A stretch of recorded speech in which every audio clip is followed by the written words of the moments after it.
IIT JEE और NEET के लिए इस प्रश्न में आप यहाँ देख पा रहे हैं कि यह आर रेडियस का एक लेंस है जिसका फोकल लेंथ एफ है और इस लेंस के सामने का ऑब्जेक्ट रखा हुआ है जिसका इमेज यहाँ पर बन रहा है और इस इमेज की इंटेंसिटी आई नॉट लिया गया है। हम जानते हैं कि किसी भी लेंस के द्वारा जो इमेज बनता है उसका इमेज की इंटेंसिटी उस लेंस के एरिया के प्रोपोर्शन में होता है। तो यहाँ पर जो लेंस है उसका एरिया पाई आर स्क्वायर होगा क्योंकि इसका रेडियस ऑफ कर्वेचर हमने आर लिया हुआ है। अब प्रश्न ये है कि इस लेंस का सेंट्रल पार्ट जो r/2 रेडियस का सेंट्रल पार्ट काट के निकाल लिया गया, हटा दिया गया।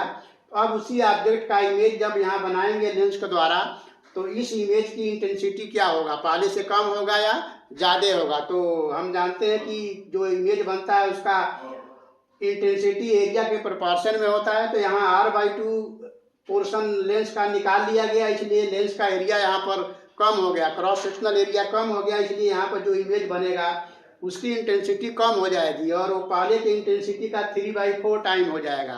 आइए देखते हैं कैसे इसको कैलकुलेट करेंगे। तो यहाँ पर हम देख पा रहे हैं कि इमेज की इंटेंसिटी आई नॉट है और इसको हम लिखेंगे k इंटू ए, जहाँ पर k एक कॉन्स्टेंट है क्योंकि हमने प्रोपोर्शनलिटी लगाया हुआ है और ये जो है यहाँ पर एरिया है। तो हम इसको k पाई आर स्क्वायर लिख सकते हैं, जहाँ आर इस पहले वाले लेंस का रेडियस है।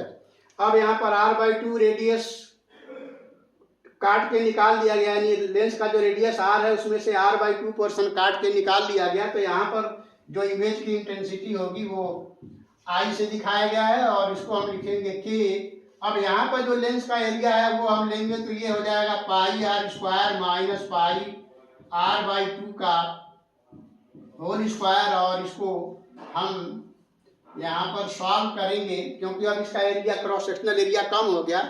अब जब हम इसको सॉल्व करेंगे तो ये मिलेगा k into 3/4 pi R square means 3/4 k into A होगा और इस प्रकार इसमें आई नॉट में आई से भाग देंगे तो ये हो जाएगा I naught upon I equal to k pi R square में जब 3/4 k a से भाग देंगे या k a में 3/4 k a से भाग देंगे तो ये हो जाएगा 4/3 और यहाँ पर जब हम सॉल्व करेंगे तो आई जो इमेज बना है यहाँ पर उसकी इंटेंसिटी आई